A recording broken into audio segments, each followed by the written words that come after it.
5월이 시작됐는데요. 자, 5월은 우리 나라에서 이 가정의 달로 우리가 그렇게 지키고 있습니다. 가정에 관련된 것들이 5월에 가득합니다. 그래서 가정의 달이라고 해도 정말 과언이 아닐 정도로 5월은 이 가정을 주목하게 되는 그런 달이 아닐 수 없습니다. 우리 신앙생활에 있어서도 가정이 참 중요합니다. 이 가정이 이 중심이 되고 또 가정을 통해서 모든 축복과 모든 하나님이 주시는 그런 놀라운 은혜들이 흘러가기 때문에 그런데요. 우리 이 신앙에 있어서 특별히 이 가정을 이 청교도들은 이 언약 가정이라고 이렇게 얘기를 합니다. 이 가정도 중요하잖아요. 그런데 거기에 더 중요함을 붙이기 위해서 언약이라는 수식어를 붙여서 언약 가정 이렇게 이제 부르는데, 제가 이제 청교도를 이야기를 했는데요. 이 청교도들을 통해서 우리가 배울 수 있는 게 참 많은데, 청교도들은 이 가정에 대해서 굉장히 중요하게 여깁니다. 이 가정에 대해서 얼마나 중요하게 여기냐면, 제가 말씀드렸듯이 언약이라는 말까지 붙여가면서 이 가정을 아주 소중하게 여기는데요.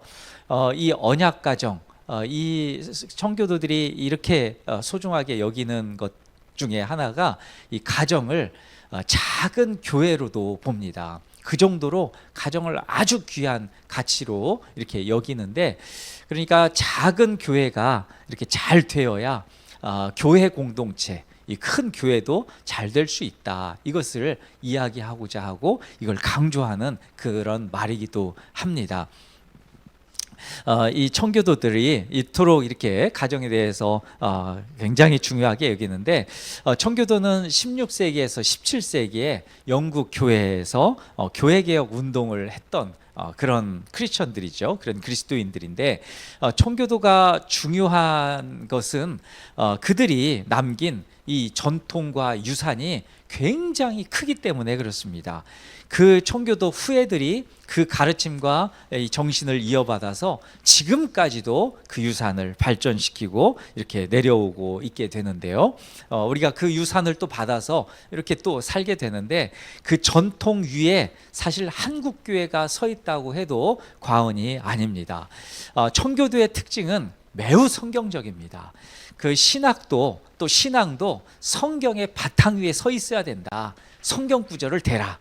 이렇게까지 이제 얘기를 하는데, 그 신학, 제가 신학을 얘기하는데, 이 신학이 우리의 경건과 분리될 수 없다는 이 철칙을 갖고 있습니다. 그러니까 신학은 단순히 어떤 신학적인 거, 학문적인 거, 또 이런 걸로 흘러서는 안 된다.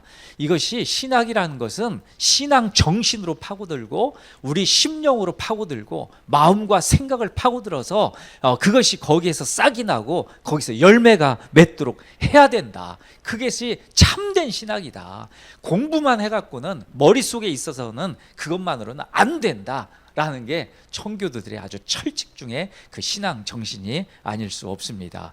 자, 청교도의 그 유산 중에, 청교도를 조금 더 들여다보면요, 유산 중에 크게 우리 언약, 지금 가정에 대해서 이제 제가 3주간 동안, 3주간 동안 좀 설교를 하려고 하는데요. 그 청교도적인 유산을 가지고 이제 제가 설교를 하려고 그러는데, 청교도의 그 유산 중에 이 언약 가정, 여기를 토대로 할 수 있는 것이 2가지가 있습니다. 하나는 웨스트민스터 신앙 고백, 그것이고요. 또 하나는 소요리 문답, 이것입니다. 이게 이제 17세기에 2가지가 이제 다 작성이 되고 만들어졌는데, 자, 이것이 전 세계 장로교회의 근간을, 뿌리를 이루는 것도 바로 이 웨스트민스터 신앙 고백, 그리고 이 소요리 문답, 대요리 문답, 소요리 문답, 이렇게 이제 2가지인데, 특히 이제 소요리 문답에 집중해서 제가 말씀을 드리려고 하는데, 대부분 하여튼 이 장로교회가 이 신앙 고백 위에 서 있는데요.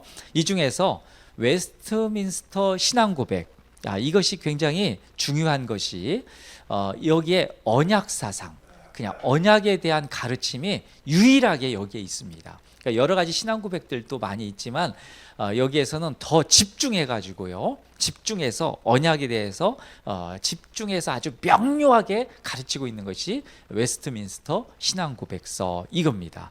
자, 이것이 하나가 있고 또 하나는 이제 소요리 문답 제가 말씀드렸잖아요. 이 소요리 문답은 왜 중요한가? 이 언약 가정에 있어서 왜 중요한가? 이것인데 소요리 문답은 이 첫 번째 질문부터가 굉장히 충격적인 질문으로 시작합니다.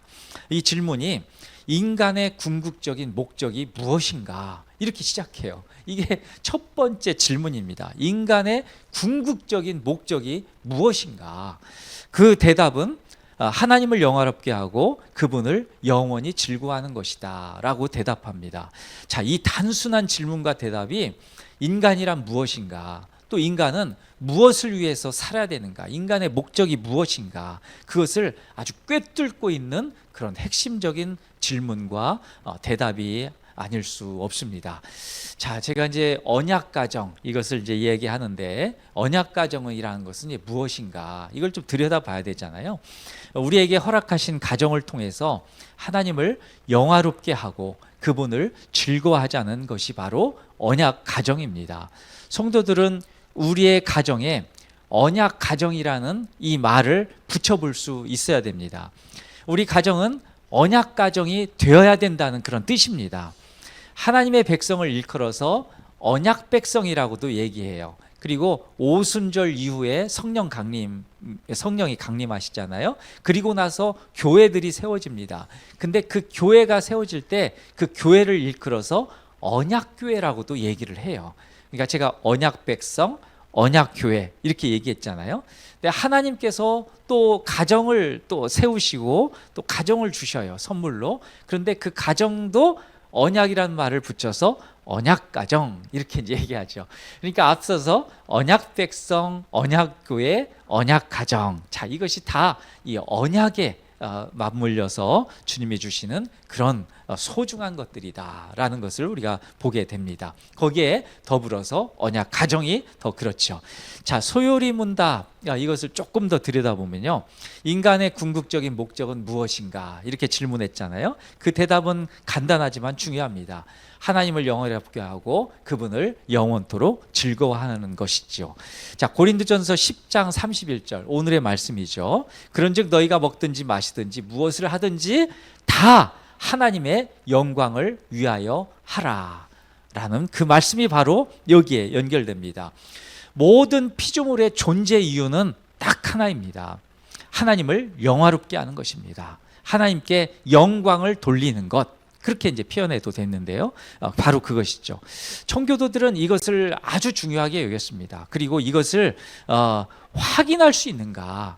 이것을 어떻게 확인할 수 있는가? 이것을 고뇌했어요. 이것을 아주 굉장히 이 심중에 두고 야, 이걸 어떻게 우리가 점검할 수 있는가? 확인할 수 있는가? 이렇게 했는데 그래서 나온 것이 이 경건의 실천이 매 순간 자신의 내면을 점검해야 된다. 그렇게 그런 실천을 가져야 된다. 내 마음, 내 생각을 늘 관찰하고 그것이 하나님께 영광을 돌리는 것인지 하나님을 영화롭게 하는 것인지 내 말과 행동, 생각, 내 그 습관 모든 것을 다 점검해야 된다. 이렇게 청교도들은 아주 그냥 끔찍하게도 이걸 체크하려고 이렇게 달라들었다는 것이죠. 이게 굉장히 중요합니다.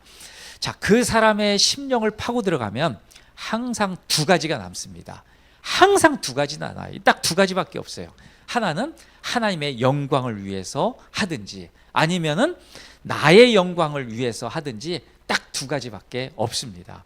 그런데 이것이 좀 모호할 때가 있어요. 이것이 뚜렷하지 않을 때가 있는데 그게 왜 그러냐면 처음에는 그리스도인들이니까 하나님의 백성이니까 언약 백성이니까 내가 하나님의 영광을 위해서 살겠습니다. 내가 하나님의 영광을 위해서 내가 봉사하겠습니다.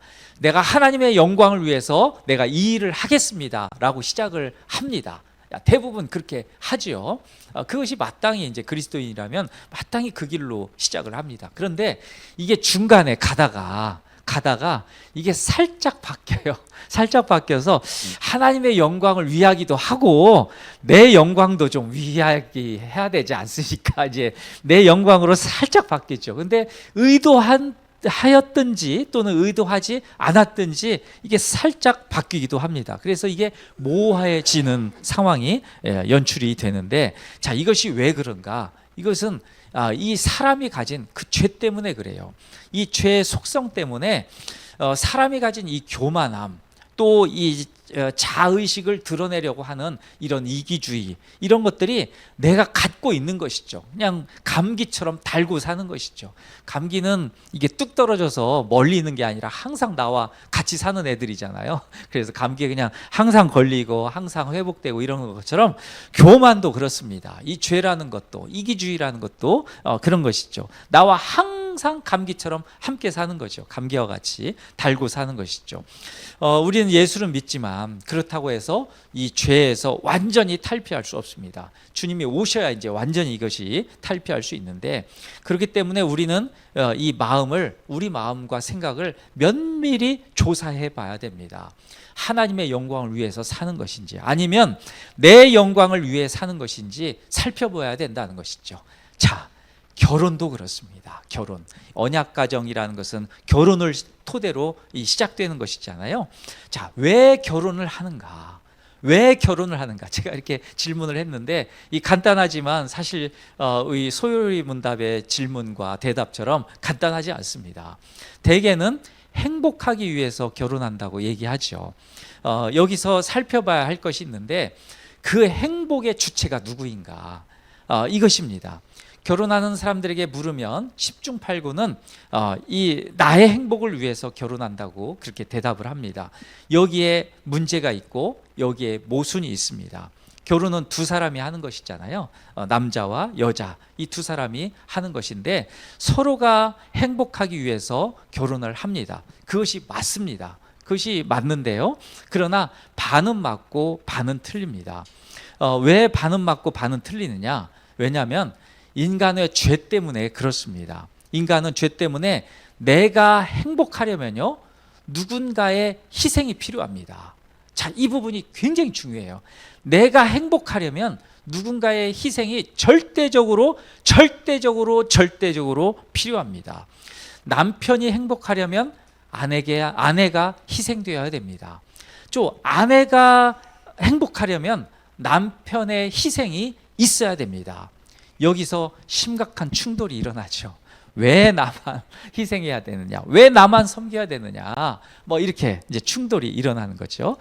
자, 제가 신학 공부를 할 때 저를 가르쳐 줬던 그 교수님께서 이런 말씀을 들려주신 적이 있어요. 그 교수님께서 한국에 이제 계실 때 한 6년 정도 이 청장년 그룹을 이렇게 사역하신 적이 있으셨대요. 6년 정도를. 그런데 대부분 이제 거기서 과거에, 이제 과거니까 지금은 결혼들을 늦게 하고 결혼을 안 하고 이러지만 과거에는 뭐 지금보다 훨씬 빨리 이제 결혼들을 했고 대부분 이제 결혼들을 하지 않습니까? 청장년 하면 이제 그 사역을 맡았던 거죠. 근데 6년 동안 이분이 이제 이 교수님 말씀하셨던 게 싸움을 말리다 끝냈다는 거예요. 예. 부부 싸움 말리는 게 사역의 중심이었다는 거예요. 그냥 뭐 조금만 있으면 전화 와가지고 막 못 살겠다고 해서 달려가고 이 6년 동안 이 사역을 하다가 끝났다라고 이렇게 말씀을 하시는 걸 이렇게 듣게 됐는데, 제가 하여튼 이 얘기를 들으면서 하여튼 여러 가지 생각이 이제 들었는데, 자, 어떻게 행복할 수 있는가? 상대가 나를 위해서 섬겨주어야 행복하게 됩니다. 그게 이제 원리죠. 행복은 나의 행복을 추구해서 얻는 게 아닙니다. 우리는 꼴딱 속아 넘어가죠. 행복은 내 행복을 추구한다, 나의 행복을 추구함으로 얻어지는 것이다, 이렇게 생각할 수 있는데 그게 아니라는 거예요. 자, 행복은 사막에서 마치 신기루를 쫓는 것 같다라고도 얘기할 수 있습니다. 이 신기루라는 것은 이 사막에서 흔하게 보이는 현상이랬잖아요. 이 대기의 어떤 굴절 때문에, 사막이 막 뜨거우니까 이 대기의 어떤 그런 굴절 때문에 그 위치가 여기여야 되는데 거기에 비치지 않고 굴절돼서 여기에 비치어진다는 거예요. 그러니까 여기에 어떤 오아시스가 여기에 있는데 빛이 굴절돼서 마치 여기에 있는 것처럼 보여서 거기로 막 달려가게 된다는 것이죠. 이게 이제 신기루인데, 행복이, 내가 추구하는, 내가 쫓는 행복도 그런 것이라는 것이죠. 내가 행복하다고 생각하는 것을 따라가면 자, 행복을 잡을 수 없다는 것이죠. 따라갔는데 없는 거예요. 거기에 그 엉뚱한 데에 있는 거죠. 또 거기에 있는 것 같아서 또 달려가 보면 또 엉뚱한 데에 있어서 또 찾을 수 없고, 이게 행복의 신기루다, 이럴 수 있는 것이죠. 자, 그러면 어떻게 행복할 수 있는가? 하나님의 뜻을 따라가면 됩니다. 참 간단해요. 하나님의 뜻을 따라가면 됩니다. 가정 안에서 서로의 행복을 위해 희생하고 섬길 때 자연스럽게 행복이 찾아온다는 원리입니다. 행복은 추구하는 것이 아니라 희생하고 섬길 때 얻게 되는 선물이라는 것이죠. 자, 소요리 문답의 대명제처럼 하나님을 영화롭게 하고 그분을 영원토록 즐거워하기 위해서 살아갈 때 행복은 자연스럽게 주어진다는 것이죠. 자, 결혼 전에는 혼자서 모든 것을 해결합니다. 남자든 여자든 모든 것을 혼자서 하죠. 그러나 결혼 후에는 둘이 힘을 합해서 그 일을 해보는 것입니다. 이게 결혼의 원리예요. 기본적인 원리. 처음엔 둘이 얼굴만 바라보며 살아도 밥 안 먹어도 되죠. 그렇게 살아도 되죠. 서로 사랑스럽기 때문에 그렇습니다. 그런데 얼굴만 보고 살 수 있나요? 그럴 수 없습니다. 심리학자들은 얼굴만 보고 살 수 있는 기간을 6개월로 잡습니다. 많아야 6개월이다. 6개월 후에는 얼굴 보고 살 수 없다. 이렇게 얘기하지요. 예, 그 뒤에는 어떻게 해야 되는가? 부부가 서로 이 자기 자신 서로의 얼굴을 바라보는 것이 아니라 이제 그 다음에는 하나님의 얼굴을 보며 살아가야 된다는 것이죠. 그분의 얼굴을 보면서 하나님을 영화롭게 하고 그분을 즐거워하기 위해 살아가야 한다는 것입니다. 그것이 결혼의 목적이고 행복의 좌표라는 겁니다. 이게 굉장히 중요합니다. 자, 그러면 하나님을 영화롭게 한다는 것이 무슨 말인가? 결혼한 두 사람을 통해서 하나님의 영광을 드러낸다는 것이에요. 자, 한번 더 들어보십시오. 결혼한 그 두 사람, 그러니까 결혼한 그 남자와 여자, 이 두 사람을 통해서 하나님의 영광을 드러낸다는 것입니다. 갈라디아서 5장 22절 23절을 보면 성령의 9가지 열매가 나와요. 오직 성령의 열매는 사랑과 희락과 화평과 오래 참음과 자비, 양성, 충성, 온유, 절제, 이것이니 이것을 금할 법이 없다라고 이제 말씀하면서 9가지 열매를 얘기하는데, 가정 안에서 부부가 하나님의 얼굴을 보면서 이 9가지 열매를 맺도록 훈련하는 거예요. 그게 가정입니다. 그게 언약 가정이에요. 9가지 열매가 이 내 가정 가운데서 이루어지도록 서로 마음의 훈련을 하고 생각의 훈련을 하고 행동의 훈련을 하는 것이죠. 그리고 훈련의 경건 훈련의 장이 바로 이 언약 가정이라는 거예요. 청교도들이 그렇게 얘기를 해요. 그리고 그게 성경적입니다. 자, 마태복음 5장 16절에서도 하나님께 영광을 돌리라고 했는데 이렇게 말씀하죠. 이같이 너희 빛이 사람 앞에 비치게 하여 그들로 너희 착한 행실을 보고 하나님 하늘에 계신 너희 아버지께 영광을 돌리게 하라, 이 말씀입니다. 자, 유대 민족을 생각해 보십시오. 유대인 민족, 그 이스라엘 백성들이 하나님께서 이스라엘 백성을 두실 때 열방 가운데 두셨다, 이런 표현을 쓰셔요.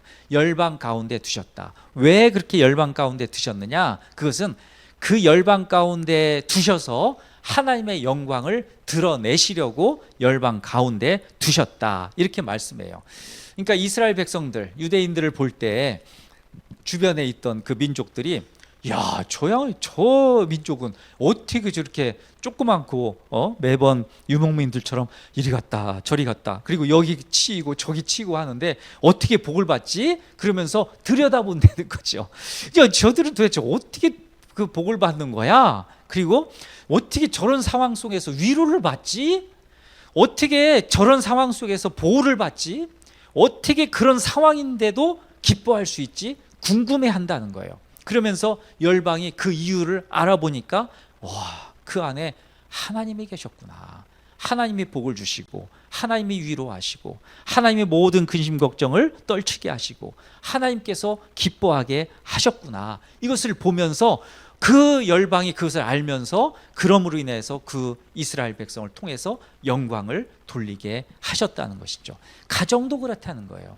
우리에게 주어진 가정이란 선물은 하나님을 영화롭게 하고 그분을 즐거워하게 하는 통로입니다. 그러나 여기서 한 가지 의문을 갖게 되는데, 보통 삶에서 누군가를 칭찬하면 그 칭찬받는 사람은 좋아요. 근데 칭찬하는 사람은 칭찬만 하고 칭찬받는 사람이 막 영화롭게 되고 커지니까 나는 뭐야 이거 나는 뭐야 이렇게 생각될 수 있잖아요. 나는 저 사람 계속 우쭈쭈 해주고 막 저 사람 칭찬해주고 저 사람 좀 굉장한 사람이다 하고 이렇게 칭찬하고 높여주는데 나는 뭐야 하고 손해보는 느낌이 들고 희생되는 느낌이 들고 괜히 그 열외되는 느낌이 들고 그렇게 섭섭해지고 그런다는 것이죠. 근데 한번 생각해 보십시오. 우리 하나님을 찬양한다라고 했을 때, 하나님을 높인다, 하나님을 영화롭게 한다라고 했을 때 한번 생각해 보십시오. 우리가 찬양을 할 때 있지 않습니까? 찬양을 할 때 막 뜨겁게 하나님을 찬양할 때 있어요. 나도 모르게 막 손을 들고 내 마음이 하나님만 향하게 되고 그 모든 가사가 살아있는 것처럼 나의 신앙의 고백인 것처럼 내 마음을 다해서 내 정성을 다해서 내 생각을 다해서 내 모든 것들을 다해서 찬양할 때 있지 않습니까? 그때 나도 모르게 눈물이 나고 나도 모르게 손을 들고 나도 모르게 모든 것을 하나님께 올려드려요. 이게 하나님을 영화롭게 하는 것이고 하나님께 영광 돌리는 것이잖아요. 그때 섭섭한 마음이 드나요? 내가 손해보네 하나님께 영광 돌리면서 이런 마음 드나요? 아니잖아요. 그때 엄청난 내 마음에 말로 형용할 수 없는 감사가 있고 말로 형용할 수 없는 기쁨이 오고 말로 형용할 수 없는 그런 감격과 감동이 막 일어나잖아요. 오히려 주님을 높이면서 바로 그것입니다.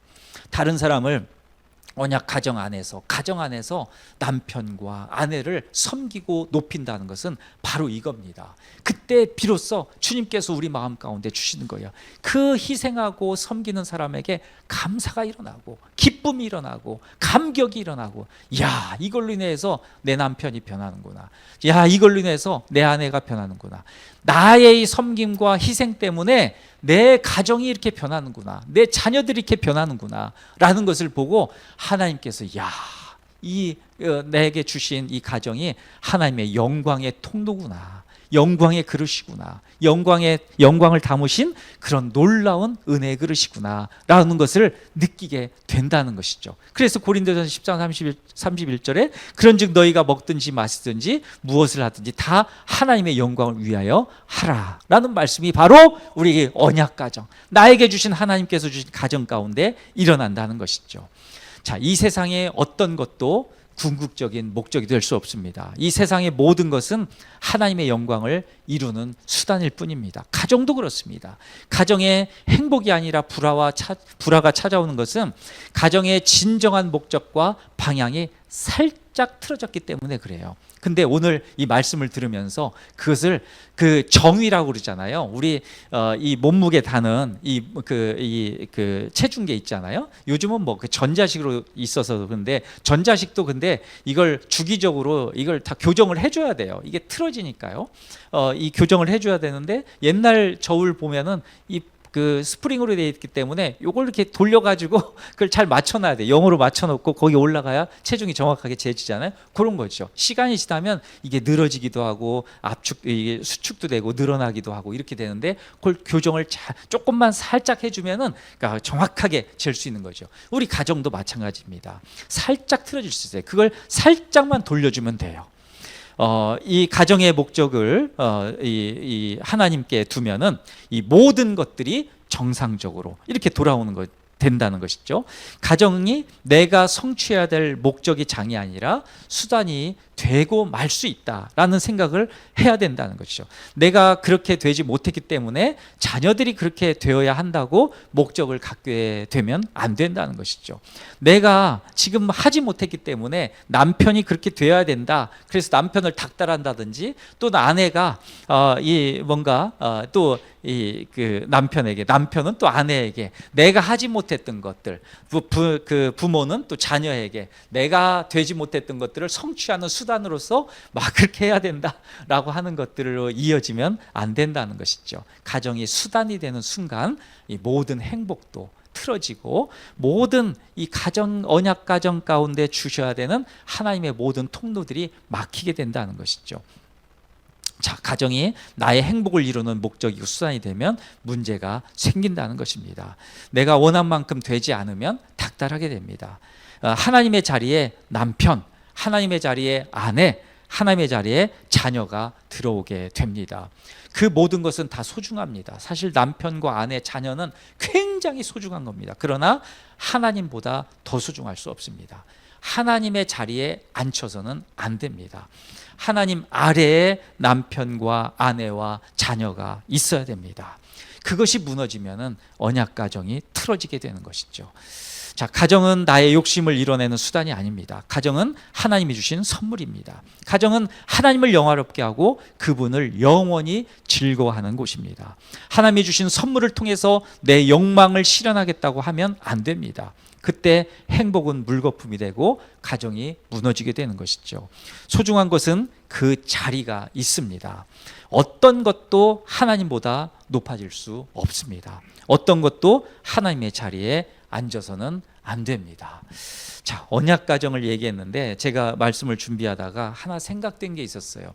공산주의, 사회주의, 유물론, 무신론은 가정을 어떻게 생각하는가 이것입니다. 자, 그 궁금하지 않으세요? 공산주의에서는, 사회주의자들은 이 가정을 어떻게 생각하는가? 이걸 좀 요약적으로 보니까 정말 놀라운 것을 제가 찾게 됐는데 2003년도 사회진보연대라는 그 개간지, 우리나라 지금도 있습니다. 마포에 있고요. 지금도 활동해요. 공산주의와 가족이라는 이 알렉산드라 그 콜론타이라는 사람의 글을 번역해서 게시한 적이 있습니다. 공산주의자가 바라보는 가정이죠. 거기에 뭐라고 되어 있냐면 제가 요약적으로 말씀드리면 이래요. 그 기본적으로는 공산주의자들은 가정을 인정하지 않습니다. 가정이 해체돼야 된다고 보는데 그 이유는 교회에서 이루어지는 종교적 결혼이기 때문에 그렇다는 거예요. 결혼을 하게 되면 특히 여성이 가혹한 육아와 남편이라는 가부장적 권위 아래에서 가혹한 노예로 전락된다는 거예요. 그래서 가부장적인 그 남편을 제거해야 되고 그 가정을 해체시켜야 된다. 이것이 공산주의, 사회주의자들이 말하는 가정관입니다. 그렇기 때문에 공산주의는 더 나가서 여성을 해방시켜야 된대요. 가정의 노예로 여성을 보고는 가정의 노예에서 해방시켜주고 그렇게 돼야 그 삶을 더 부유하고 행복하게 만든다.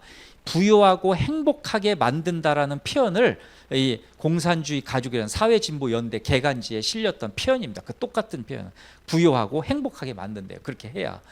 그래서 가정을 해체하고 그러면 이제 육아가 남잖아요. 애들을 어떻게 하느냐? 그건 정부가 책임져서 타가수에서 운영하면 된대요. 그게 공산주의자들이 얘기하는 가정관입니다. 자, 제가 언약 가정, 이것을 지금까지 이렇게 제가 이야기했는데 공산주의자들의 그 가정관하고 어떻습니까? 너무나 다르죠. 들어올 수가 없습니다. 이들의 그 가정관을 우리가 납득할 수도 없고 허용할 수도 없습니다. 자, 우리나라에 지금 그 여러 단체들 이런 공산주의적 이념을 가진 단체들이나 정당도 있어요. 지금도 그런 정당도 있고 우리가 얘기하는 좌파라는 게 뭡니까? 이 공산주의 이념을 가진 그런 사람들을 좌파라고 그러잖아요. 그런 좌파 정당, 민주라고 얘기하는, 우리는 자유민주주의라고 얘기하죠. 이 자유라는 말이 굉장히 중요하거든요. 자유민주주의라고 하는 쪽은 이 언약 사상, 하나님의 성경관을 가지고 성경적 세계관을 가진 쪽에서 자유민주주의라고 얘기하고 그냥 민주주의라고만 얘기하는 쪽은 분명히 좌파입니다. 거기에서는 공산주의 이념, 사회주의 이념, 유물론적인 이념, 또 무신론적인 이념을 가지고 이야기하는 쪽이 거기에요. 언어의 혼동해서는 안 됩니다. 이게 비슷한 것 같지만 완전히 달라요. 가정이라는 걸 얘기하지만 공산주의가 얘기하는 가정과 기독교에서 얘기하는 언약 가정이 완전히 다르잖아요. 지금 말씀 들어보니까 그렇지 않습니까? 자, 그런 것처럼 우리가 이 공산주의, 이 여기에서 얘기하는 이 민주, 이 가정, 이것은 우리가 전혀 받아들일 수가 없습니다. 이것을 추구한다면 이 사람은 도대체 무엇을 믿는 사람? 그 교회 안에서도 이런 것들을 생각하고 있다면, 이것을 추구한다면 그 사람은 그리스도인이 아닙니다. 그 사람은 하나님을 믿는 사람이 아닙니다. 그 사람은 언약 백성이 아닐 수 있습니다. 그 사람은 언약 가정을 해체하는 그런 사람일 수 있습니다. 우리가 그것을 똑똑히 하여튼 눈여겨보면서 이 삶을 살아가시기를 간절히 바랍니다. 가정은 나의 영광을 위한 수단이 되어서는 안 됩니다. 오직 하나님의 영광을 위해 사는 곳이 바로 가정입니다. 가정은 하나님이 주시는 선물입니다. 우리는 소요리 문답을 가정으로 치환해서 묻고 대답할 수 있습니다. 자, 이렇게 물을 수 있습니다. 가정의 궁극적인 목적이 무엇입니까? 대답은 이렇죠. 가정은 하나님을 영원롭게 하고 그분을 영원히 즐거워하는 선물입니다. 자, 우리 성도들에게 이 주님께서 주시는 이 말씀을 붙들고 우리 언약 가정, 이것이 주님께서 우리에게 주시는 놀라운 선물이라는, 축복의 통로라는 것을, 또 영광의 그릇이라는 것을, 선물의 그릇이라는 것을 우리가 믿고 우리 가정이 하나님 언약 가정 될 수 있도록 인도해 주시옵소서. 또 하나님을 영화롭게 하고 하나님을 영원히 즐거워하는 그런 가정 될 수 있도록 인도해 주시옵소서. 남편과 아내, 그 자녀들이 서로가 희생하고 서로가 섬김으로써 하나님의 영광을 드러내는 그런 놀라운 가정 될 수 있도록, 그런 놀라운 남편, 그런 놀라운 아내, 그런 놀라운 자녀들 될 수 있도록 인도해 주십시오. 그렇게 기도하고 소망하며 나아가는 우리 모두가 되시기를 간절히 축복하고 그렇게 축원합니다.